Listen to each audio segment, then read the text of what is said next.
మీ అందరికీ కూడా ప్రభు యేసుక్రీస్తు వారి దివ్యనామంలో మీ అందరికీ వందనములు. దేవుడు మిమ్మల్ని ఎంతగానో ప్రేమిస్తున్నారు. ప్రభు యేసుక్రీస్తు వారు మిమ్మల్ని ఎంతగానో ప్రేమిస్తున్నారు. ఈ దినమున గొప్ప కార్యములను ఆశించండి ఆయన దగ్గర నుంచి. ప్రార్థన చేసుకుందాం. భూమికి ఆకాశమునకు కొరతైన తండ్రి, మహోన్నతుడువు, మహాపరిశుద్ధుడువు, సమస్తమును నూతనముగా చేయి దేవుడు, సమస్తమును ధారాళముగా దయచేయి దేవుడు. ఉదయకాల సమయంలో నీ మందిరములో ప్రభా మీ ప్రజలతో మీరు మాట్లాడండి.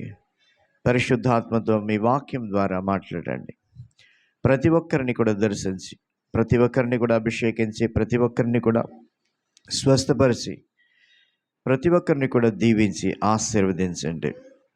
మహిమ ఘనత ప్రభావాలన్నీ కూడా మీకే యేసు పరిశుద్ధ నామములో ప్రార్థించి వేడుకొంచున్నాం పరమ తండ్రి, ఆమేన్. హల్లెలూయా. దేవుని వాక్యములకు వెళ్దాం. మనం దేవుని దగ్గర నుంచి ఆశీర్వాదములు, స్వస్థత, ఇంకా పోగొట్టుకున్న వాటిని తిరిగి ఎలా పొందుకోవాలి అనేది ఈరోజు దేవుని వాక్యం ద్వారా మనం చూద్దాం. లూకా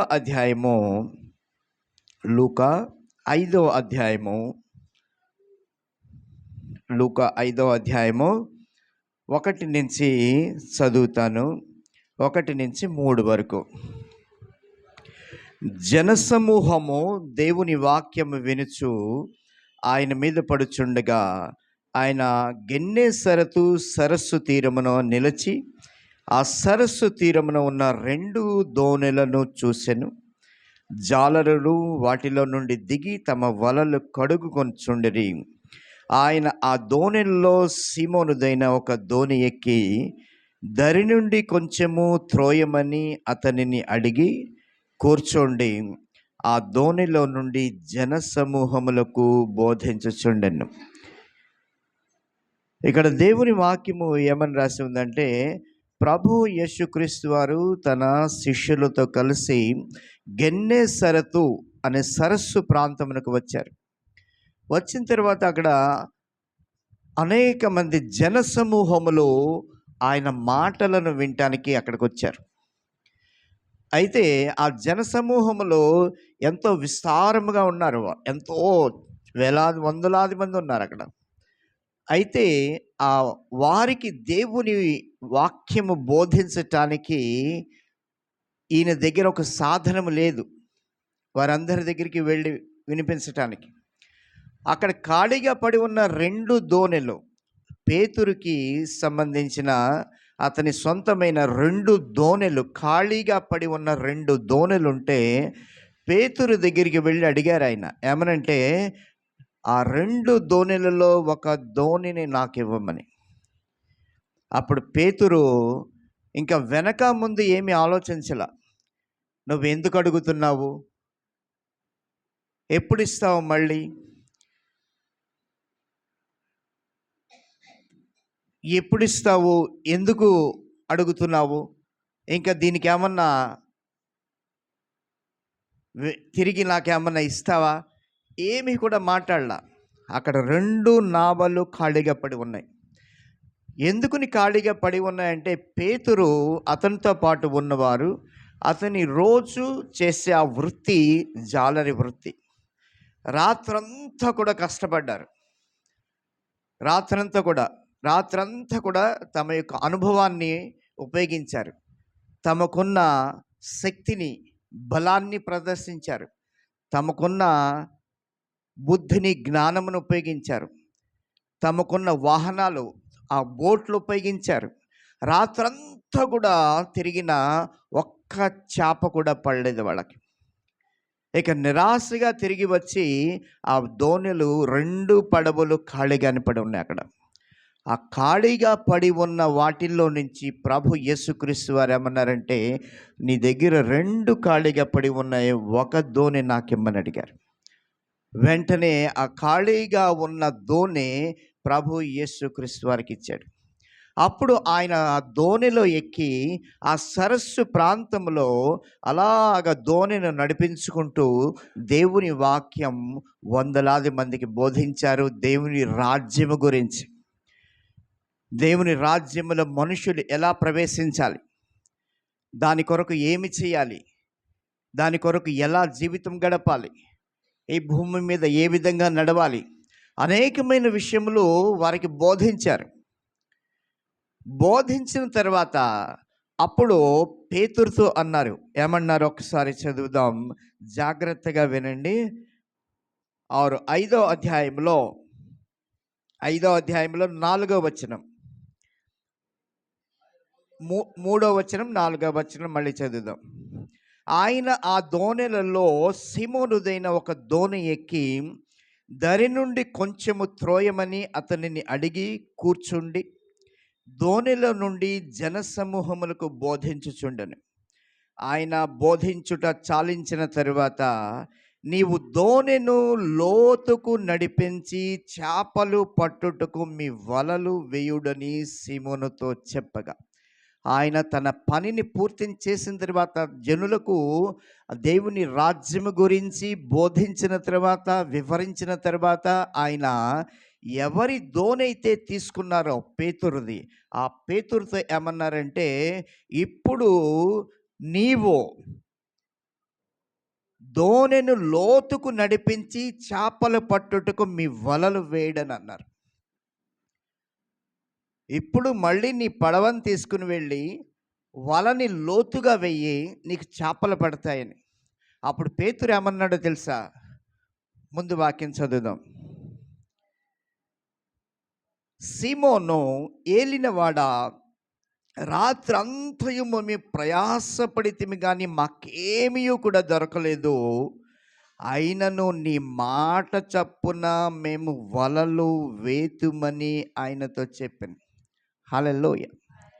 నా ప్రియమైన దేవుని జనులారా, ఎప్పుడైతే పేతురికి ఆ 2 నావలు పనికి రాకుండా పోయి రాత్రంతా కష్టపడ్డాడు, తన బుద్ధిని, జ్ఞానమును, శక్తిని, అనుభవాన్ని అన్నీ జోడించి కష్టపడ్డాడు, కానీ ఏమి ఒక్క చేప కూడా పట్టలేకపోయాడు. ఈ రోజుల్లో కూడా చాలామంది ఉద్యోగం చేస్తున్నవారు, వ్యాపారం చేస్తున్నవారు, చదువుకున్నవారు, పనులు చేసుకున్నవారు తమ బుద్ధిని, జ్ఞానమును, అనుభవమును ఎంతో ప్రదర్శిస్తున్నారు, కానీ వాళ్ళు మళ్ళీ ఖాళీ చేతులతోనే ఉండిపోతున్నారు. వారేమి కూడా సంపాదించుకోలేకపోతున్నారు. కానీ అలాంటి ఖాళీగా పడి ఉన్న దోణె ఎప్పుడైతే యేసు ప్రభు వారికి ఇచ్చాడో, దాని ద్వారా ఆయన దేవుని రాజ్యం గురించి ప్రజలకు బోధించారు. బోధించిన తర్వాత ఏమన్నారంటే, ఇప్పుడు ఇదే ఖాళీ నావను మళ్ళీ తీసుకెళ్ళి లోతుగా నీ యొక్క వలలు వేయమని చెప్పారు. అప్పుడు అన్నాడు, మేము రాత్రంతా ఇదే పని చేశాం ప్రభా, ఒక్క చేప కూడా పడలేదు, అయినను నీ మాట చప్పున మేము వేస్తాం. హల్లెలూయా. ఎవరైతే మీరు ఇప్పుడు ఖాళీగా ఉన్నారు, మీ అనుభవాన్ని, మీ బుద్ధిని, జ్ఞానమును, మీ శక్తిని అంతా కూడా కొన్ని సంవత్సరాల తరపున మీరు ఉపయోగిస్తున్నారు, అయినా సరే ఈ రోజుకి మీరు ఖాళీగా పడి ఉన్నారేమో, ఈ యొక్క సందేశం మీ కొరకే. హల్లెలూయా. అప్పుడు ఆయన ఏమన్నారంటే, లోతుగా తీసుకెళ్ళి వేయమంటే అప్పుడేం జరిగిందో తెలుసా? ఒకసారి ముందు వాక్యం చదువుదాం. వారు అలాగు చేసి విస్తారమైన చేపలు పట్టిరి, అందుచేత వారి వలలు పిగిలిపోవచ్చుండగా వారు వేరొక దోణిలో ఉన్న తమ పాలివారు వచ్చి తమకు సహాయము చేయవలనని వారికి సంజ్ఞలు చేసిరి. వారు వచ్చి అక్కడ ఏం రాసింది తెలుసా? వారు వచ్చి 2 దోణెలు మునుగునట్లు నింపిరి. తప్పట్లు కొడదామా? అప్పటి వరకు 2 దోణెలు ఖాళీగానే పడి ఉన్నాయి. జాగ్రత్తగా వినండి, 2 దోణెలు ఖాళీగా పడి ఉన్నాయి. ఆ ఖాళీగా పడి ఉన్న వాటిని ప్రభు యేసుక్రీస్తు వారు ఏమన్నారంటే, నాకు ఒక దోణి ఇస్తే నేను దేవుని రాజ్యం ప్రకటిస్తానని ప్రకటించారు. అంటే దేవుని రాజ్యము ప్రకటించుట కొరకు, దేవుని సువార్త ప్రకటించుట కొరకు నీవు ఏదైతే ఇస్తావో, సంఘమునకు కానీ, సంఘ కాపరికి కానీ, పరిచర్యకు కానీ, సేవకులు కానీ, నువ్వు ఏదైతే అస్సలు ఏమీ లేదు అనుకున్న దాంట్లో నుంచి అప్పుడే నువ్వు ఇచ్చినప్పుడు, ఇక్కడ ఈ పేతురు దగ్గర ఏమీ లేదు, రాత్రంతా పడ్డాడు, అనుభవాన్ని మొత్తం శక్తిని బలాన్ని ఇచ్చాడు, ఏమీ లేదు ప్రభా, ఖాళీగా పడి ఉన్నాయి ఇక్కడ. అప్పుడు ఏమన్నారంటే, ఆ ఖాళీగా ఉన్న దాంట్లో నుంచి నాకు ఇవ్వని. అప్పుడు దాని ద్వారా దేవుని రాజ్యము గురించి ప్రకటించగా, దానికి ఫలితంగా ప్రభు ఏమిచ్చారంటే, ఒక దోణిలో అడిగి, ఖాళీగా పడి ఉన్న రెండిట్లో నుంచి ఒకటి అడిగి, బదులుగా 2 దోణెల నిండుగా చేపలు వచ్చినట్లు దీవించారు. హల్లెలూయా. నీవెప్పుడైతే దేవుని రాజ్యము కొరకు ఎప్పుడైతే విత్తనాలు విత్తుతావో, ఎప్పుడైతే లోభత్వము అనేది మనిషిని ఇంకా దిగజారుస్తుంది, దేవునికి దూరంగా తీసుకెళ్ళిపోతుంది. పేతురు అనలేదు, ఇవన్నీ ఖాళీగా పడి ఉన్నాయి, నాకేమన్నా ఏమన్నా అప్పు తీసుకుంటావా, లేకపోతే అద్దెకి తీసుకుంటావా, లేకపోతే ఎంత ఇస్తావు అనలా. ఒక్కసారి దేవుని రాజ్యము కొరకు, దేవుని వాక్యము ప్రకటించుట కొరకు, సువార్త ప్రకటించుట కొరకు ఎప్పుడైతే సీమోను ఖాళీగా పడి ఉన్న దోణినిచ్చాడో, అప్పుడు దేవుడు ప్రభు యేసుక్రీస్తు వారి దానికి బదులుగా ఖాళీగా పడి ఉన్న ఒక దోణిలో ఆయన ఎక్కి, ఆ ఖాళీగా పడి ఉన్న 2 దోణిల నిండుగా చేపలు వచ్చినట్లుగా దీవించారు. హల్లెలూయా. కాబట్టి నీవు ఆర్థికంగా దేవుడు నిన్ను దీవించడానికి ఇదొక మార్గం. ఇది నీవు ఆర్థికంగా బలపడటానికి, అయ్యో నేను ఇంతకాలము శ్రమపడ్డాను, ఎంతకాలము నేను అనుభవంతో, నా యొక్క అనుభవంతో నా శక్తిని, నా బలాన్ని, నా జ్ఞానాన్ని, బుద్ధిని అంతా ఉపయోగించా 15 సంవత్సరాలుగా, 20 సంవత్సరాలుగా, 10 సంవత్సరాలుగా, అయినా ఈ రోజుకి నేను ఖాళీ చేతులతోనే ఉన్నాను, ఈ రోజుకి నేను ఖాళీగానే ఉన్నాను నువ్వు అనుకుంటున్నావేమో. ఈ దినమున దేవుడు నీతో వాక్యం ద్వారా మాట్లాడుతున్నాడు. నీకున్న లేమిలో నుంచి దేవుని సువార్త కొరకు ఏదైతే నీవు వెతుతావో, దానికి అనేక రెట్లుగా నీ యొక్క ఖాళీగా పడి ఉన్నవి నిండి ఉంటాయి. హల్లెలూయా. ఖాళీగా పడి ఉన్న ఒకటే 2 ఖాళీగా ఉంటే 2 కూడా నిండిపోయినాయి. నిండిపోయిన తర్వాత జాలర్లు ఏం చేస్తారు, వాటిని బజార్లో అమ్మి దాంతో ధనము సంపాదించుకుని వారి ఇంటిని నడిపించుకుంటారు. అంటే నువ్వు ఆర్థికంగా, దేవుడు ఆర్థికపరమైన ఆశీర్వాదములు నీ కుటుంబంలోకి రావాలంటే, నువ్వు ఎప్పుడైతే దేవుని రాజ్యము కొరకు, పరిచర్య కొరకు, సంఘము కొరకు, సేవకుల కొరకు, దేవుని కొరకు నువ్వు ఎప్పుడైతే నువ్వు వెతుతావో, అప్పుడు అది నీకు అనేక రెట్లుగా దేవుడు తిరిగి దయచేస్తాడు. హల్లెలూయా. హల్లెలూయా. పేతురు ఒకటే ఇచ్చాడు, కానీ బదులుగా 2 నావల నిండుగా చేపలు ఇచ్చాడు దేవుడు. హల్లెలూయా. కాబట్టి నా ప్రియమైన సహోదరి సహోదరులారా, దేవుని వాక్యము కేవలం వినుటి వారు మాత్రమే కాకుండా, దేవుని వాక్యం ప్రకారం మనం నడిచినప్పుడు ఆ ఆశీర్వాదములు తమంతట తామే మన యొక్క జీవితాల్లోకి వస్తాయి. ఇంకా అక్కడితో వదిలిపెట్టాలి ఆయన పేతురుని. ఆర్థికంగా దీవించాడు. ఆర్థికంగా దీవించిన తర్వాత పేతురుతో ఏమన్నారో తెలుసా? ఇంకా 10వ వాక్యం చదువుదాం. అందుకు యేసు, భయపడకము, ఇప్పటి నుండి నీవు మనుష్యులను పట్టువాడవై ఉందువని సీమోనుతో చెప్పెను. వారు దోణెలను దరికి చేర్చి సమస్తమును విడిచిపెట్టి ఆయనను వెంబడించరి. హల్లెలూయా. ఒకవేళ నీ యొక్క ప్రవర్తన, నీవు యథార్థముగా గనక దేవుని యందల జీవిస్తే గనక, నీవు యొక్క ప్రవర్తన దేవుని ముందు సరిగ్గా ఉంటే గనక, దేవుడు నిన్ను పరిచర్యకు కూడా ఉపయోగిస్తాడని అర్థం. హల్లెలూయా. అప్పుడు 2 చేపల నిండా కూడా ఉన్నా సరే, పేతురు సమస్తమును వదిలిపెట్టి ఆయన వెనకాల వచ్చేసాడు. హల్లెలూయా. కాబట్టి మనం అప్పుడప్పుడు అనుకుంటాం, నా కుమారుడు మంచి దేవుని సేవలో ఎదగాలి, నా కుమార్తె దేవుని సేవలో ఎదగాలి, మేమందరం కూడా దేవుల్లోనే ఉండాలని. ఇక్కడ పేతురు పరిస్థితి అదే. పేతురు తనకున్న లేమిలో నుండి దేవుని పరిచర్య కొరకు ఎప్పుడైతే విత్తాడో, ముందుగా అతన్ని ఆర్థికంగా దీవించాడు.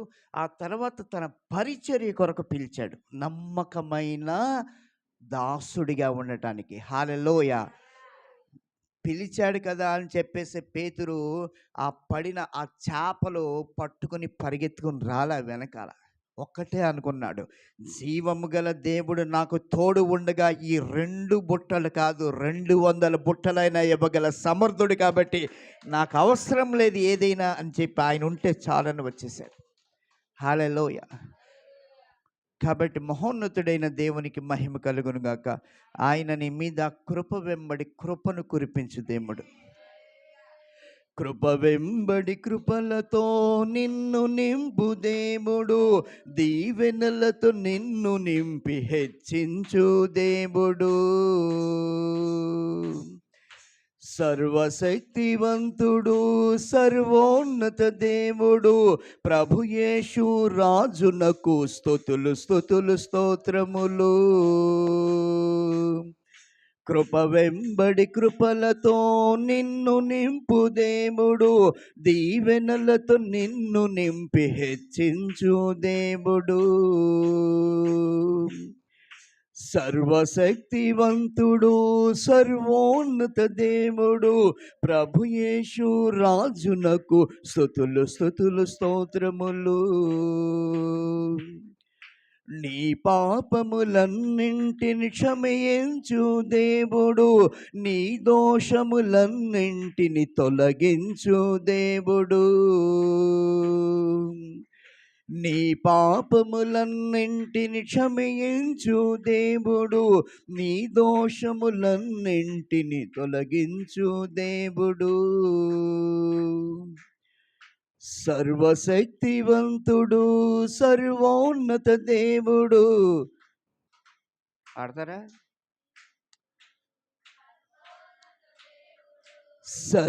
సర్వశక్తివంతుడు సర్వోన్నత దేవుడు, ప్రభు యేసు రాజునకు స్తుతులు స్తుతులు స్తోత్రములు. సర్వశక్తివంతుడు సర్వోన్నత దేవుడు, సర్వశక్తివంతుడు సర్వోన్నత దేవుడు, ప్రభు యేసు రాజునకు స్తుతులు స్తుతులు స్తోత్రములు. వ్యాధులను రోగులను స్వస్థపరచు దేవుడు, నరకమును తప్పించి నిత్య జీవమిచ్చు దేవుడు. వ్యాధులను రోగులను స్వస్థపరచు దేవుడు, నరకమును తప్పించి నిత్య జీవమిచ్చువాడు. సర్వశక్తివంతుడు సర్వోన్నత దేవుడు, సర్వశక్తివంతుడు సర్వోన్నత దేవుడు, ప్రభు యేసు రాజునకు స్తుతులు స్తుతులు స్తోత్రములు.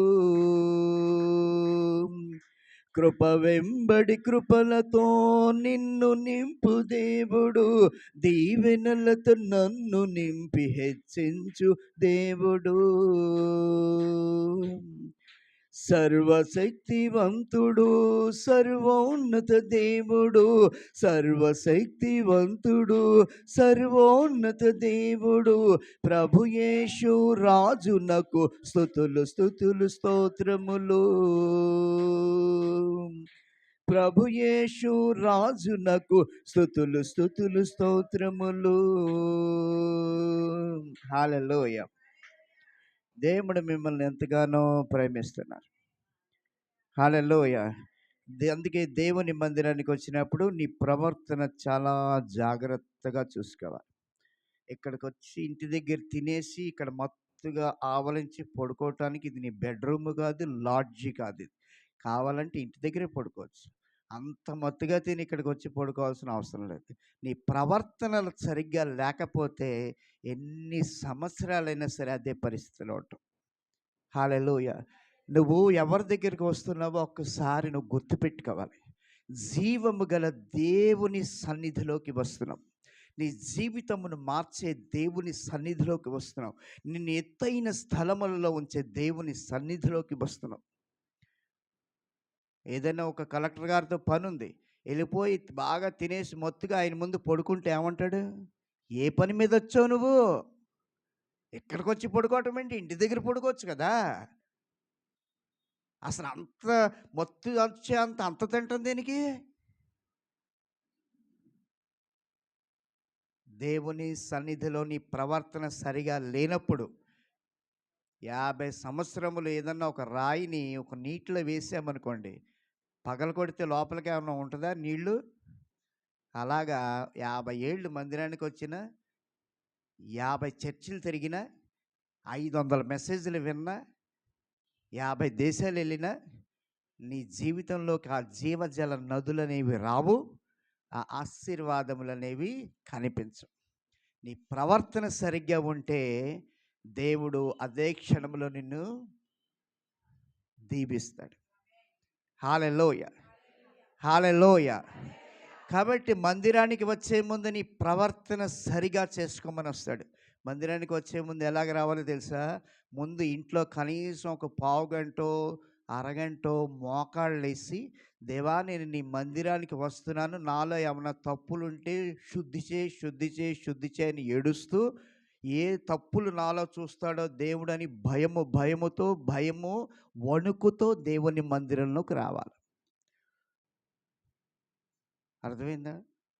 ఒక మనిషి రోజుకి 2 కిలోలు తిన్నాడు అనుకోండి, పొద్దున్నుంచి సాయంత్రం వరకు, నెలకి ఎన్ని కిలోలు తింటాడు? 60 కిలోలు తింటాడు. సంవత్సరానికి 720 కిలోలు తింటాడు. 10 ఏళ్లకి 7,200 కిలోలు తింటాడు. 7,000 కిలోలు అంటే 7 టన్నులు. 7 టన్నులు అంటే 6 చక్రాల లారీ ఉంటుంది కదా, దాంట్లో 7 టన్నులు పడతాయి. అంటే 10 ఏళ్లలో ఒక లారీ తినేసావు నువ్వు. నీ 50 ఏళ్లలో 5 లారీలు తినేసావు, అయినా నీ ఆకలి సావదు. 5 లారీలు అన్నం తినేసావు నువ్వు. మామూలు మాట ఏంటి? అయినా సరే ఈరోజు చిన్న చేప మొక్క లేకపోతే పెద్ద పెద్ద అరుపులు, కేకలు, ఇంట్లో బూతులు. ఎందుకో తెలుసా? నువ్వు శరీర సంబంధమైన వ్యక్తివి, ఇంకా ఆత్మ సంబంధమైన వ్యక్తివి ఎదగలా. నువ్వు ఇంకా ప్రభువునందు బలపడలా. పాలు తాగే వయసులోనే ఉన్నావు ఇంకా నువ్వు. ఈ వాక్యం వింటున్నా సరే మీ నేల మట్టి అదే సమయం. ఇప్పుడు నీ కుర్రాడికి ఒక 20 ఏళ్ళు వచ్చి ఆడు మాటలు లేకుండా, నడవలేకుండా, అలాగ బుడ్డోళ్ళలాగానే ఉండిపోయాడు అనుకో, నీకెంత నొప్పి వస్తుంది? వస్తుందా రాదా? మరి బాప్టిస్మం తీసుకుని 10 ఏళ్ళు అయిపోయింది, 20 ఏళ్ళు అయిపోయింది, 30 ఏళ్ళు అయిపోయింది, 40 ఏళ్ళు అయిపోయింది, 5 ఏళ్ళు అయింది, 10 ఏళ్ళు అయిపోయింది. ఏది అసలు నీలో ఆత్మ సంబంధమైన విషయాల గురించి దాహమేదే? అసలు దేవుని మందిరానికి రావటమే నీకు అది గొప్ప అనిపిస్తుంది. దేవుడు అందుకే అంటున్నాడు, జాగ్రత్త, నీ ప్రవర్తన జాగ్రత్తగా ఉంటే నీ కుటుంబం దీవించబడుతుంది. నీ యొక్క ప్రవర్తన సరిగ్గా ఉంటే నీ వంశము దీవించబడుతుంది. అంతేగాని ఇది బాగా తినేసి వచ్చి పడుకునే లాడ్జి కాదు ఈ రోజు నుంచి. అర్థమైందా? బాగా పడుకోవాలంటే మొత్తుగా ఇంటి దగ్గరే. హల్లెలూయా. కాబట్టి అక్కడ ఖాళీగా రాత్రంతా కష్టపడ్డారు పేతురు, అతనితో పాటు ఉన్న అతని స్నేహితులు. ఏమీ దొరకల. నువ్వైతే ఏం చేస్తావు? రాత్రంతా నైట్ డ్యూటీ చేసావు, ఒక్క రూపాయి ఇవ్వలా. ఏం చేస్తావు నువ్వు? ఇంటికి వచ్చి మత్తుగా పడుకుండి పోతావు. వాళ్ళు పడుకోలా. రాత్రంతా కష్టపడినా సరే, వాళ్ళకు ఒక్క చేప కూడా పడకపోయినా సరే, వాళ్ళు పొద్దున పూట మత్తుగా తినేసి పడుకోలేదు. ఇంకా వాళ్ళు దేవుని కొరకు ఎదురు చూస్తున్నారు. దేవుడు తప్పనిసరిగా సహాయం చేయవాడు నా దగ్గరికి వచ్చి అదే యొక్క ఆ ఆలోచనతో ఉండటం మూలన యేసు ప్రభువు వారి దగ్గరికి వెళ్ళటం జరిగింది. నీ ఆలోచన యావత్తు కూడా ఆయన మీద లేకుండా, నీ సొంత బలము మీద, సొంత మనుషుల మీద, సొంత మనసు మీద, బుద్ధి మీద, జ్ఞానం మీద ఎప్పుడైతే ఉంటుందో ఆయన నీ దగ్గరికి రాడాయి. నీ ప్రవర్తనను సరిచేసుకో. హల్లెలూయా. కాబట్టి మందిరంలో పడుకోవాలి, కళ్ళు మూసుకుని మత్తుగా పడుకుని పరలోకంలో ఉన్నట్టుగా నువ్వు ఫీల్ అవ్వద్దు. దేవుడు నీతో మాట్లాడుతున్నప్పుడు ఆ మాటలని జాగ్రత్త కలిగి ఆలకించటానికి ప్రయత్నించు. హల్లెలూయా. కాబట్టి ఇక్కడ మీరు చూసింది ఏంటంటే, ఖాళీగా పడి ఉన్న వాటిని దేవుని పరిచర్యకు ఎప్పుడైతే ఇచ్చాడో, దేవుడు దానికి బదులుగా 2 నావల నిండా చేపలు తిరిగిచ్చాడు. కాబట్టి దేవుని పరిచర్య కొరకు మీరు ఏదైతే వెతుకుతారో, ఎలాంటి సనుగుడు లేకుండా, ఎలాంటి ఒత్తిడి లేకుండా, ఎలాంటి అనుమానం లేకుండా దేవుని పరిచర్య కొరకు వెతుకుతారో, మీకు అవి అనేక రెట్లుగా దేవుడు తిరిగి దయచేస్తాడు. హల్లెలూయా. అందులో ఏ మాత్రం కూడా అనుమానం లేదు. అక్కడితో ఆగిపోకుండా నీ ప్రవర్తన గనుక సరిగా ఉంటే, నీ కుమారులను నీ కుమార్తెను మనుష్యులను పట్ల జాలరిగా కూడా ఆయన చేస్తాడు. తప్పట్లను కూడా 2 చేతులు ఇచ్చాడు దేవుడు. ఎందుకు ఇచ్చాడు దేవుడు 2 చేతులు చెప్పమ్మా ఒకసారి. దేవుని మందిరంలోకి వచ్చి నీకు ఇచ్చిన 2 చేతులతో దేవుణ్ణి మహిమపరచాలని ఇచ్చాడు. 24 గంటల కంచం ముందెట్టుకి లాగేయటానికి కాదు. దేవుని మందిరంలో దేవుడు నీకు ఇచ్చిన వాటితో దేవుణ్ణి మహిమపరచు. 4 ఇచ్చాడు కదా, హల్లెలూయా అని చెప్పు, ఆమేనని చెప్పు, దేవానికి స్తోత్రం అని చెప్పు. నీ నాలుకనన్న కదుల్చు దేవుని సన్నిధిలో, కాళ్ళు కదుల్చు దేవుని కొరకు, నీ హృదయాన్ని కదుల్చు దేవుని కొరకు, నీ మనస్సు కదుల్చు దేవుని కొరకు. ఏది కదలకుండా చచ్చిపోయిన చేపలాగా కూర్చుంటే ఏం ఉపయోగం ఉండదు. నీటిలో చేపలు ఒక చోట్ల కూర్చుంటాయా? కదులుతూనే ఉంటాయి. ఎందుకో తెలుసా? జీవము గల చేపలు, వాటిలో ప్రాణం ఉంది. దేవుని మందిరం అంటే ఏంటి తెలుసా? జీవము గల దేవుని మందిరము, జీవజల నదులతో నిండిన ప్రదేశము. జీవజల నదులతో నిండిన మీరు జీవము గల చేపలు. కాబట్టి మీరు ఎలా కదలాలి? దేవుని వాక్యానికి, దేవుడు నాతో మాట్లాడుతున్నాడు, దేవానికి స్తోత్రం, ఈ దినం నుంచి నన్ను అభిషేకిస్తున్నాను, నన్ను ఆశీర్వదిస్తున్నాను అని ఉత్సాహం ఉండాలి. చచ్చిపోయిన చేపలకి బాగా చెప్పేవారు.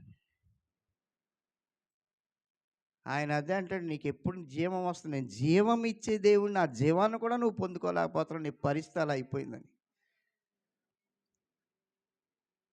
నువ్వు గనుక ఆరాధనలో లేచి నిలబడి దేవుని కొరకు 2 చేతులు పైకెత్తి 2 కాళ్ళతో నువ్వు ఆరాధించినప్పుడు, దేవుడు ఏమంటాడంటే, నీకు 2 కాళ్ళు ఇచ్చా, 2 చేతులు ఇచ్చాను, ఆ 2 కాళ్ళతో 2 చేతులతో నన్ను నా నామాన్ని మహిమపరుస్తున్నావు కాబట్టి చేతుల్లో కాళ్ళలో ఉన్న రోగాన్ని తీసేస్తానని తీసేస్తాడు ఆయన.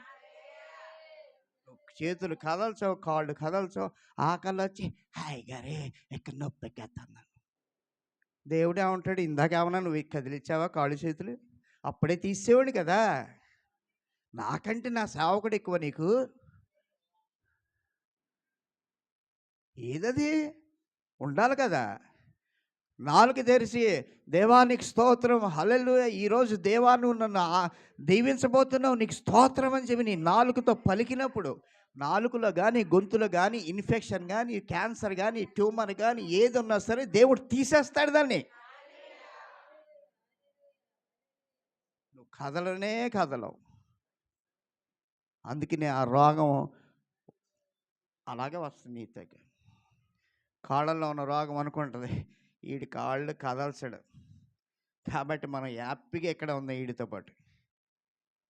చేతుల్లో రోగం ఉంటుంది, అది ఉంటుంది, వీడు ఎలాగో చేతులు కదల్చడు, దేవుడిని మహింపరచడు, మనం చక్కగా ఉందాం వీడితో పాటు. అందుకే నువ్వు మోసుకుపోతాం. మీరే మీ దోషములు మీకు అవి భుజాల మీద మోకుల్లాగా ఉన్నాయని రాస్తాడు ఆయన, మీ యొక్క దోషములు. కాబట్టి దేవుని సన్నిధిలోకి వచ్చినప్పుడు భయముతోనూ వణుకుతోనూ ఆయన ముందు ఉంటే ఆయన నిన్ను దీవిస్తాడు. హల్లెలూయా. ఇంకా మొదటిగా మీరు చూశారు ఆర్థికపరమైన ఆశీర్వాదములు ఏ విధంగా పొందుతారంటే, నువ్వు దేవుని రాజ్యము కొరకు, దేవుని పరిచర్య కొరకు ఎప్పుడైతే నీవు నీ యొక్క చేతిని చాపుతావో, ఎప్పుడైతే నీవు సహకారం అందిస్తావో, దేవుని ఆశీర్వాదములు నీ ఇంటిలో నిండుగా ఉంటాయని దేవుని వాక్యం హెచ్చరిస్తోంది.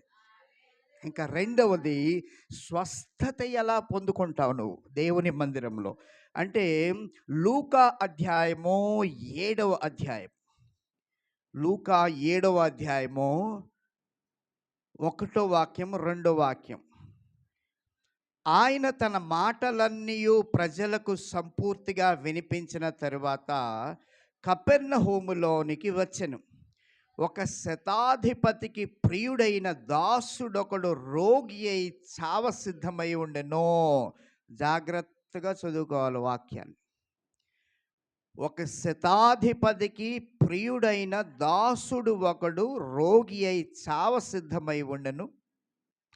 శతాధిపతి యేసును గూర్చి విని ఆయన వచ్చి తన దాసుని స్వస్థపరచవలెనని ఆయనను వేడుకొనుటకు యూదుల పెద్దలను ఆయన యొద్దకు పంపెను. హల్లెలూయా. కపెర్నహూములోకి ప్రభు యేసుక్రీస్తు వారు తన శిష్యులతో కలిసి వచ్చినప్పుడు అక్కడ ఒక శతాధిపతి, తనకి అత్యంత ప్రియమైన ఒక దాసుడు ఉండేవాడు. అతనికి శతాధిపతి అంటే 100 మంది సైనికులకు పైగా ఉండే అధికారిని శతాధిపతి అంటారు.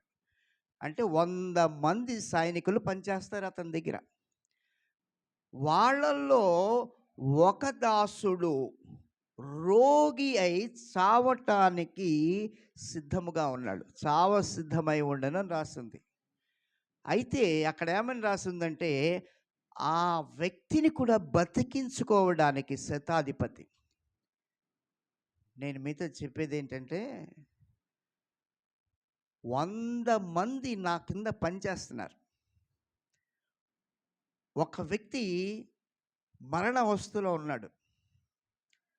నేను అతన్ని బతికించుకోవటానికే నేను ఇష్టపడుతున్నా. అంటే నేను అతన్ని ప్రేమిస్తున్నానని అర్థం.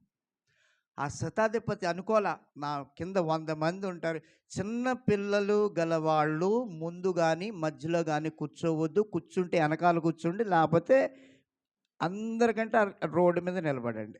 మాట మాటకి ముందుకి వెనక్కి ముందుకి వెనక్కి ఆడుకోవటానికి ఇది పార్కు కాదు, ఇది ఆడుకోవటానికి ఇది బృందావనం కాదు. ఇది నీ పిల్లల్ని తీసుకొచ్చి ఉయ్యాలేసి ఊపటానికి.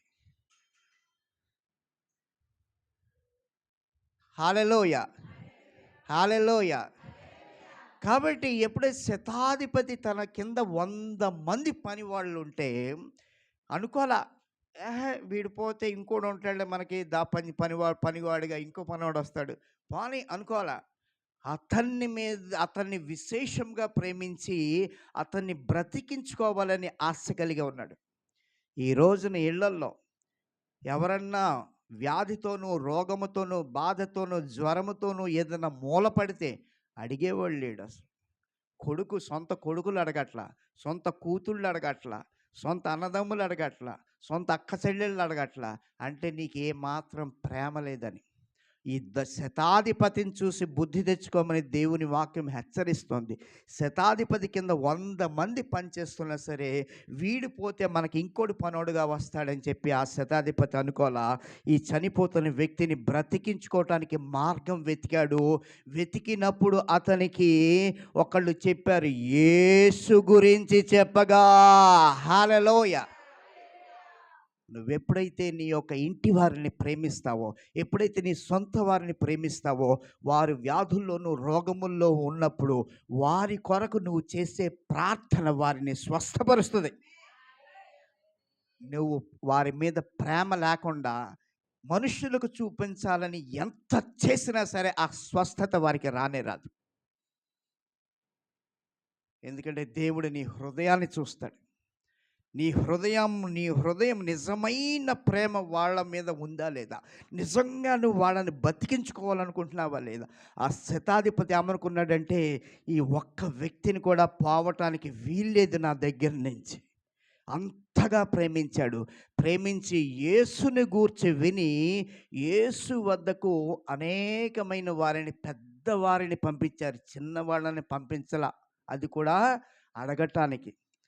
వెళ్ళి బుడ్డోడిని వెళ్ళి, ఎల్రా వెళ్ళి పాస్టర్ గారికి ఒక మాట చెప్పి మా ఇంట్లో వాళ్ళు బాగా నొప్పి అయిపోరని బుడ్డోళ్ళని పంపించలా. అనుభవము కలిగి, జ్ఞానము కలిగి, వినయముతో ఉన్న వారిని ప్రభువైన యేసుక్రీస్తు వారి దగ్గరికి పంపించి, ఒక్క మాట ఆయనతో చెప్పండి, ఆయన గనక వస్తే నా దాసుడు బతుకుతాడని ఒక్క మాట చెప్పండి అన్నాడు. హల్లెలూయ. మరి నీ ప్రవర్తన ఎలా ఉందో చూడు. మరి నువ్వు నీ సేవకుడిని పిలిచే విధానం ఎలా ఉందో చూడు. నీ సేవకుడిని నువ్వు పిలిపించుకునే విధానం ఎలాగ ఉందో, నీ ప్రవర్తన ఒకసారి గుర్తుపెట్టుకున్నావు. ఎవరిని పంపిస్తున్నావు, ఎక్కడికి పంపిస్తున్నావు, ఏ రకంగా పంపిస్తున్నావు, ఏ రకంగా నువ్వు అతన్ని స్వీకరిస్తున్నావు, ఒకసారి నీ ప్రవర్తన సరి చేసుకున్నావు. ఎప్పుడైతే ఆ ప్రభువైన యేసుక్రీస్తు వారికి ఆ శతాధిపతి తన దాసుడు మరణావస్థలో ఉన్నాడు, దేవా నీవు గనక వస్తే నా దాసుడు బతుకుతాడని చెప్పి పెద్దవారిని పంపించాడు అతని దగ్గరికి. అప్పుడు ఏం జరిగిందో ఒకసారి చూడండి. వాక్యము 3వ వాక్యం. శతాధిపతి యేసును గూర్చి విని ఆయన వచ్చి తన దాసుని స్వస్థపరచవలనని ఆయనను వేడుకొనుటకు యూదుల పెద్దలను ఆయన యొద్దకు పంపెను. వారు యేసు వద్దకు వచ్చి, మళ్ళీ చదువుతా, జాగ్రత్తగా చదవండి. అది యేసు వద్దకు వచ్చి, నీ వలన మేలు పొందుటకు అతడు యోగ్యుడు. ఏమని చెప్పారో తెలుసా? దేవా, హే ప్రభు, శతాధిపతి తన దాసుడు మరణావస్థలో ఉన్నాడు, నీవు గనక వస్తే అతను బ్రతుకుతాడనే ఒక ఆశతో మమ్మల్ని నీ దగ్గరికి పంపించాడు. అయితే అతను ఈ మేలు పొందుకోవటానికి యోగ్యుడైన వాడు అన్నాడు. హల్లెలూయ. ఆ యోగ్యత ఏమిటో తెలుసా? అతనిలో ఉన్న యోగ్యత ఏమిటో తెలుసా? ముందు వాక్యం చదవండి. అతడు మన జనులను ప్రేమించి మనకు సమాజ మందిరము తానే కట్టించినని ఆయనతో చెప్పి మిక్కిలి బ్రతిమాలు కొనిరి, కావున యేసు వారితో కూడా వెళ్ళెను. అతనిలో ఉన్న యోగ్యత ఏంటో తెలుసా? దేవుని ప్రజలను ప్రేమించి, ప్రభువు యొక్క ప్రజలను గుర్తించి, వారి కొరకు ఒక సమాజ మందిరమును, దేవుని మందిరము, ఆరాధించే భవనాన్ని కట్టడానికి సహాయపడ్డాడు. అతనే కట్టించాడు తన సొంత డబ్బులతో. కాబట్టి దేవుని పరిచర్యలో అతను భాగస్థుడై ఉన్నాడు కాబట్టి వాళ్ళు ఏమన్నారంటే, దేవా నీవు ఆ శతాధిపతి నీ వలన మేలు పొందటానికి అతడు యోగ్యుడైన వాడు దేవా అని చెప్పారు. హల్లెలూయ. నీ యోగ్యత ఎక్కడ కనబడుతుంది? ఎప్పుడైతే నీవు దేవుని మందిరములోకి, ఆ నిర్మాణానికి, దేవుని పరిచర్యకి, దేవుని యొక్క సేవకులకి ఎప్పుడైతే నీవు సహకారులుగాను, భాగస్థులుగాను మీరు ఉంటారో, అప్పుడు మీరు దేవుని దృష్టిలో యోగ్యులు అని దేవుని వాక్యం హెచ్చరిస్తుంది. అప్పుడు ఎవరైతే నీ ఇంటి వారు, నీ కుటుంబం వారు ఎవరైతే సమస్యలో ఉన్నారో, బాధలో ఉన్నారో, వేదనలో ఉన్నారో, శోధనలో ఉన్నారో, నీవు ఆయనకు చేసే చిన్న మొర కూడా విని వారిని స్వస్థపరుస్తాడు. దానికి కారణం నువ్వే. నీ ద్వారా నీ ఇంటి వారు స్వస్థపడతారు. ఎందుకంటే నువ్వు యోగ్యుడు కావున, యోగ్యురాలు కావున. హల్లెలూయా. కాబట్టి నా ప్రియమైన దేవుని జనులారా, మీరు ఒకటి ఆర్థికపరమైన ఆశీర్వాదములు పొందుకోవటానికి మొదటిగా నీవు దేవుని పరిచర్యలో భాగస్థుడిపై ఉన్నప్పుడు నీవు ఆర్థికంగా దేవుడు నిన్ను దీవిస్తాడని దేవుని వాక్యం హెచ్చరిస్తుంది. రెండవది, నీ ఇంటి వారిని నువ్వు ప్రేమించి ప్రభువుకి నీవు మొరపెట్టినప్పుడు, ఆయన దృష్టిలో నువ్వు యోగ్యుడిగా, యోగ్యురాలిగా ఉన్నప్పుడు నీ చిన్న ప్రార్థనను కూడా ఆలకించి వారిని స్వస్థపరుస్తాడు దేవుడు. హల్లెలూయా, హల్లెలూయా. ఇంకా మూడవదిగా మూడవదిగా అపోస్తుల కార్యము 9వ అధ్యాయము. అపోస్తుల కార్యము 9వ అధ్యాయము 36వ వచనం చదువుదాం. మరియు యొప్పేలో తబిత అనొక శిష్యురాలు ఉండెను. ఆమెకు భాషాంతరమున దొర్క అని పేరు. ఆమె సత్క్రియలు ధర్మ కార్యములను బహుగా చేసి ఉండెను. జాగ్రత్తగా వినండి. యొప్పేలో తబిత అను ఒక శిష్యురాలు, ప్రభువుకి శిష్యురాలు. ఆమె మంచి కార్యములు చేసింది. అపోస్తుల కార్యము 9వ అధ్యాయము 36వ వచనం. యొప్పేలో తబిత అనొక శిష్యురాలు ఉండెను. ఆమెకు భాషాంతరమున దొర్క అని పేరు. ఆమె సత్క్రియలు ధర్మ కార్యములు బహుగా చేసి ఉండెను. చూసారా, ఆమె సత్క్రియలు ధర్మ కార్యములు ఆమె ఎక్కువగా చేయటం మూలన ఆమె యొక్క పేరు ఈ జీవ గ్రంథంలో రాయబడింది. అయితే ఆమె నీలాగా ధనవంతురాలు కాదు, నీలాగా పెద్ద కుటుంబంలో నుంచి వచ్చినాళ్ళు కాదు, నీలాగా 100 మంది సైన్యం ఉన్న స్త్రీ కాదు, నీలాగా పెద్ద భక్తిపరులారు కాదు, నీలాగా 100 మంది ప్రేమించేవారుగా కాదు. ఆమె ఎవరు అంటే ముందు వాక్యంలో రాసింది. ఆ దినములందు ఆమె సత్క్రియలు ధర్మకార్యములు బహుగా చేసి ఉండెను. ఆ దినములందు ఆమె కాయిలా పడి చనిపోగా వారి శవమును కడిగి మేడగదిలో పరుండబెట్టిరి. హల్లెలూయ. ఆమె సత్క్రియలు ధర్మ కార్యములు చేసింది. ఈ సత్క్రియలు ధర్మ కార్యములు దేనివల్ల చేసిందో తెలుసా? ఆమె చేసే పనేంటో తెలుసా? ఆ కాలములో ఆమె ఈ యొక్క అంగీలు ఉంటాయి, ఇలాగా మనకి మెళ్ళ వేసుకు ఇది వరకు ఇది అంగీలు ఉంటాయి తెలుసా మీకు?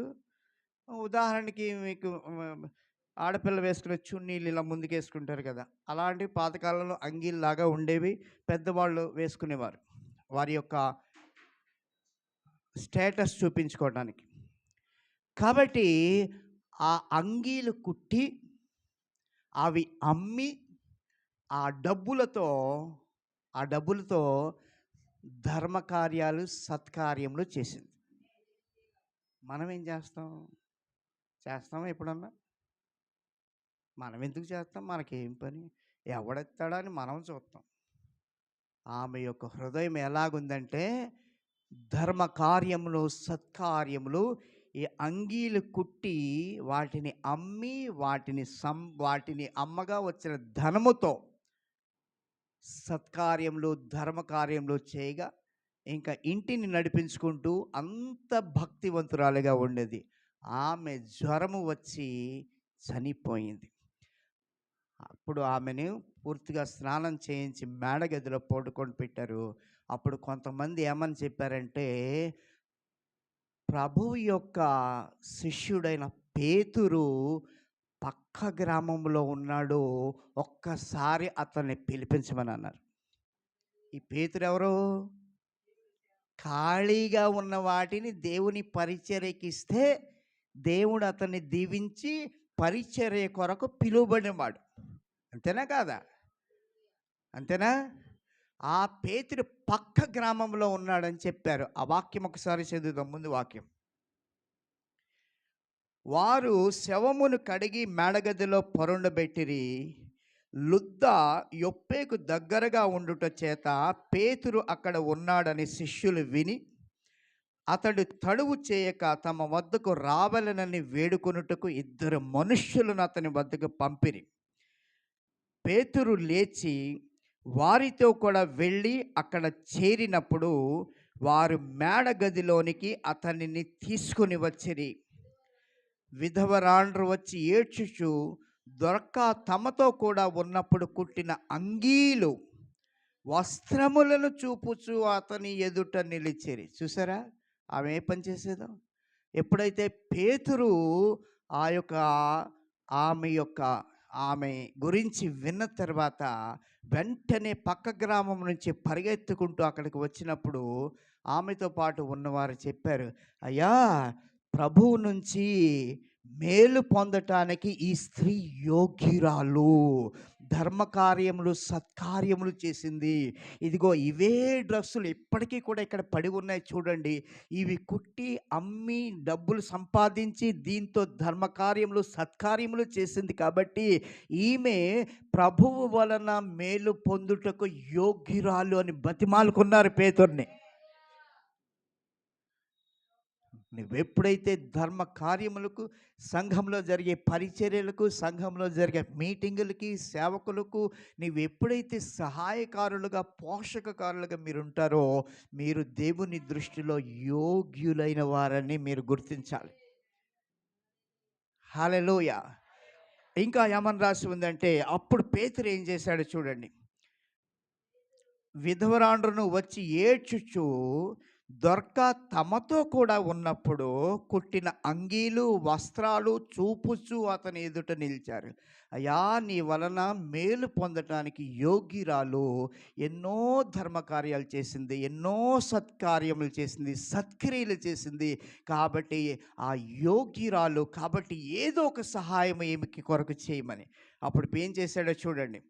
పేతురు అందరినీ వెలుపలికి పంపి మోకాళ్ళూని ప్రార్థన చేసి శవము వైపు తిరిగి, తబితా లెమ్మనగా ఆమె కన్నులు తెరచి పేతురును చూసి కూర్చుండెను. నువ్వు చేసిన ధర్మ కార్యములు, నువ్వు చేసిన యొక్క నీతి కార్యములు, పోగొట్టుకున్న వాటిని తిరిగి తెచ్చుకుంటావు, నువ్వు తీసుకొస్తాయి అవి.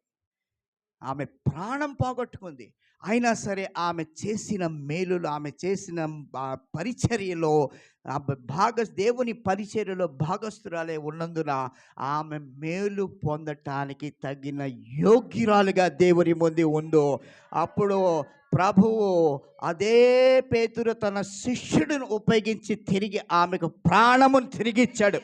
పోగొట్టుక ప్రాణాన్ని. నీ జీవితంలో ఏదైనా నువ్వు పోగొట్టుకున్నావు అని చెప్పి అనుకుంటున్నావేమో. నా దగ్గర ఇది లేదు, అది లేదు, శాంతి లేదు, సమాధానం లేదు, ఇది లేదు, అది లేదు, ఇన్ని సంవత్సరాల నుంచి ఏడుస్తున్నావు.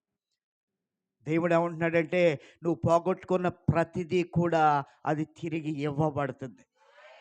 కానీ దానికి నువ్వు యోగ్యురాలే ఉండాలి, నువ్వు యోగ్యుడివై ఉండాలి. ఎప్పుడైతే నీలో యోగ్యత లేదో, ఎప్పుడైతే నువ్వు యోగ్యురాలు కాదో, ఎన్ని ఏడ్చినా కూడా ఉపయోగం ఉండదు. హల్లెలూయా. కాబట్టి దేవుని పరిచర్య గురించి ఏమని రాసి ఉంటుందంటే, ఒకసారి 1 కొరింథీయులకు రాసిన పత్రిక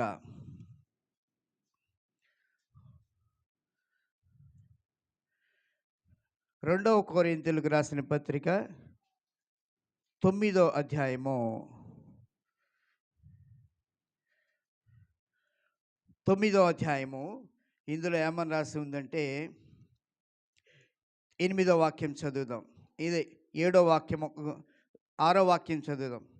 కొంచెముగా విత్తువాడు కొంచెముగా పంట కోయును, సమృద్ధిగా విత్తువాడు సమృద్ధిగా పంట కోయును అని ఈ విషయమై చెప్పవచ్చు. హల్లెలూయా. పేతురు ఎలా విత్తాడు? హృదయపూర్వకంగా ఆయన ఏది అడిగితే అది ఇచ్చాడు. దానికి బదులుగా అతను అనేకమైన విస్తారమైన పంట కోసాడు.